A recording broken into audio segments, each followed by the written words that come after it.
एक समय की बात है, सहारनपुर नाम का एक गांव हुआ करता था। उस गांव में एक बहुत ही गरीब परिवार रहता था, जिसमें हरिया, शांति और उनके 2 बच्चे राजू और पिंकी रहते थे। एक दिन की बात है, जब राजू और पिंकी दोनों अपनी माँ के साथ बाजार जाते हैं। वहाँ बाजार में बड़ी ही सुंदर सुंदर पतंग मिल रही होती है। राजू तो उन पतंगों को देखता ही रह जाता है। क्या हुआ राजू, यहाँ खड़े क्या देख रहे हो? वो देखो, कितनी सुंदर सुंदर पतंग है, मुझे भी ये पतंग चाहिए। कैसी बातें कर रहे हो? ये पतंग पता भी है कितनी महंगी होगी, हम इसे लेने का सोच भी नहीं सकते। चलो अब जल्दी चलो, वरना माँ आगे निकल जाएगी। पिंकी इतना कहकर अपनी माँ के पीछे पीछे जाने लगती है और राजू उन पतंगों को बड़ी उम्मीद से देखता हुआ उसके पीछे पीछे चलने लगता है। घर आने के बाद भी राजू का दिमाग उन पतंगों में ही होता है। अगले दिन जब राजू और पिंकी स्कूल जाते हैं तो पिंकी राजू से बोलती है, क्या तुम अभी तक उस पतंग की वजह से मुंह बनाए हो? हाँ तो तुम लड़की हो, तुमको क्या पता कि लड़कों को कितना शौक होता है पतंग उड़ाने का। साल में एक बार ही ऐसा मौका मिलता है, सब दोस्त पतंग उड़ाते हैं। आसमान कितना सुंदर दिखता है और कितना मजा आता है। खैर तुम ये सब बातें छोड़ो। राजू और पिंकी दोनों स्कूल जाते हैं। स्कूल में सब 15 अगस्त की बातें कर रहे होते हैं। राजू बेचारा चुपचाप सबकी बातें सुनता रहता है। स्कूल की छुट्टी हो जाती है और जब दोनों घर वापस आ रहे होते हैं तो राजू को पेड़ में एक पतंग अटकी हुई दिखाई देती है। राजू तो उस पतंग को देखकर एकदम खुश हो जाता है। पिंकी, वो देखो तो जरा, मुझे क्या मिला, कितनी सुंदर पतंग है ये तो। हाँ सच में, ये तो बहुत ही सुंदर पतंग है, पर ये तो बहुत ही ऊपर अटकी हुई है। राजू बिना सोचे समझे पेड़ पर चढ़ जाता है और पतंग को उतार लाता है। वो दोनों उस पतंग को घर ले आते हैं, पर घर में हमेशा की तरह उनके माता पिता में लड़ाई हो रही होती है और इस बार तो इतनी लड़ाई होती है कि हरिया घर छोड़कर चला जाता है। बेचारे बच्चे बहुत रोते हैं, उनकी माँ भी बहुत रोती है। उस दिन घर में खाने को कुछ भी नहीं होता। बेचारी माँ बच्चों के खाने के लिए बड़ी ही परेशान हो रही होती है, पर वो करे भी तो क्या करे। तुम रो मत माँ, हम कुछ न कुछ काम करके खाना ले आएंगे। पर हम तो छोटे हैं ना, हम क्या काम कर सकते हैं? कोई नहीं, हम कुछ न कुछ जरूर सोच लेंगे। पूरा दिन ऐसे ही निकल जाता है। राजू अपने कमरे में उदास बैठा सोच ही रहा होता है कि उसकी नजर उस पतंग पर जाती है। कितना मन था मेरा कि 15 अगस्त को ये पतंग उड़ाऊंगा, पर ये क्या हो गया, घर में खाने तक को नहीं है। एक काम करता हूँ, मैं इस पतंग को बाजार में जाकर बेच देता हूँ, कुछ पैसे तो आएंगे, फिर मैं उससे कुछ खाने को ले आऊंगा।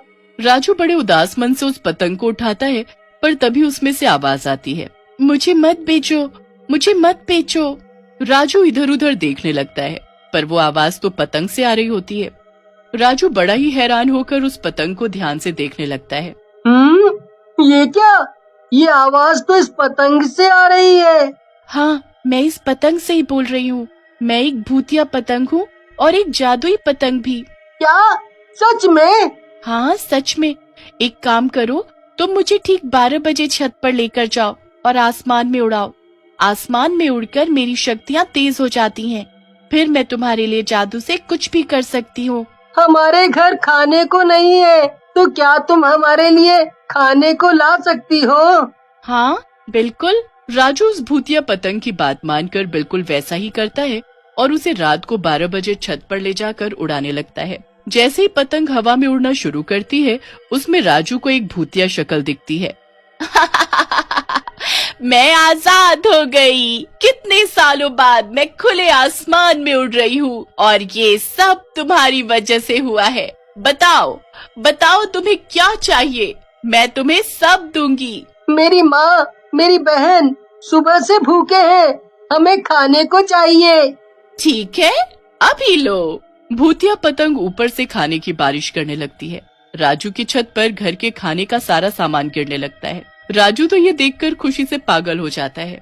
ये तो कमाल ही हो गया, ये तो सच में जादू हो गया। तुमने मेरी बहुत मदद की, तुम बहुत अच्छी हो। भूतिया पतंग उड़ते उड़ते नीचे आती है।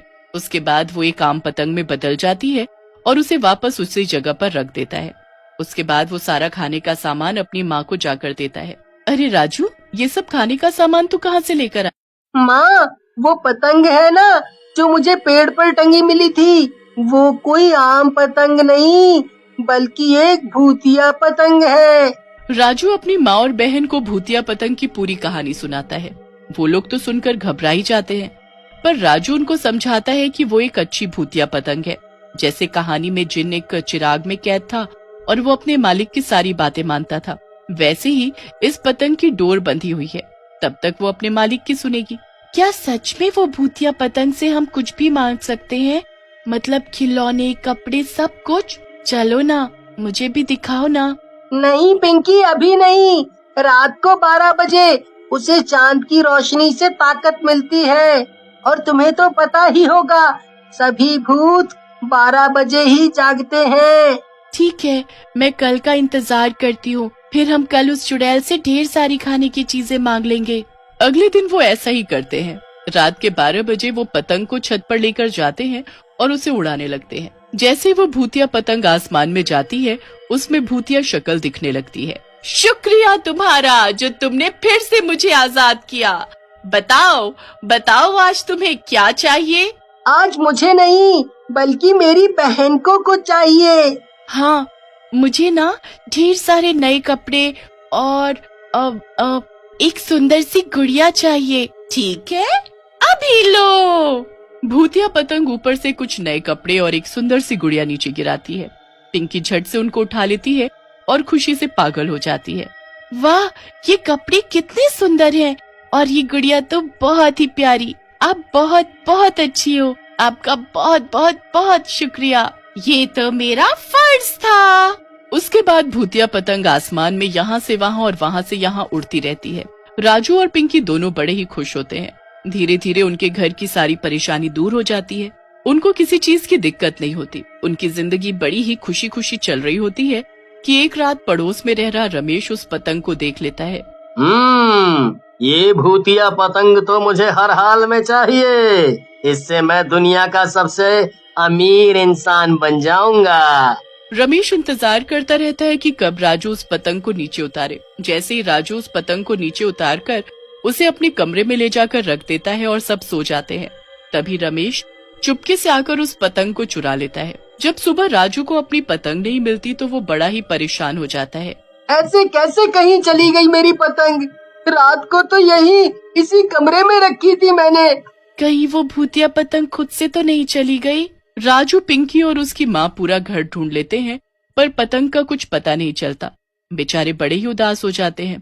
कितने दिन ऐसे ही निकल जाते हैं। फिर एक रात राजू जब अपनी खिड़की पर खड़ा होता है तो उसे वही पतंग आसमान में उड़ती दिखती है। अरे, ये तो मेरी भूतिया पतंग है, पर इसे उड़ा कौन रहा है? मुझे बचाओ, इस आदमी ने मुझे चुराकर अपने पास कैद कर लिया है।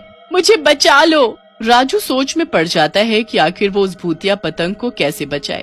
मुझे कुछ तो करना ही पड़ेगा। मुझे ये अंकल पतंग वापस तो देने से रहे, और वो इस पतंग को बड़ा ही छुपा कर रखते होंगे। इस पतंग ने हमारा इतने बुरे वक्त में बड़ा साथ दिया है। अब मेरी बारी है। अगली ही सुबह राजू एक पतंग और पक्का मांझा लेकर आता है। फिर रात को ठीक 12 बजे वो छत पर चढ़ जाता है और अपनी पतंग उड़ाना शुरू कर देता है। उधर दूर उसे वही अपनी भूतिया पतंग उड़ती दिख रही होती है। राजू बड़ा ही अच्छा पतंगबाज होता है।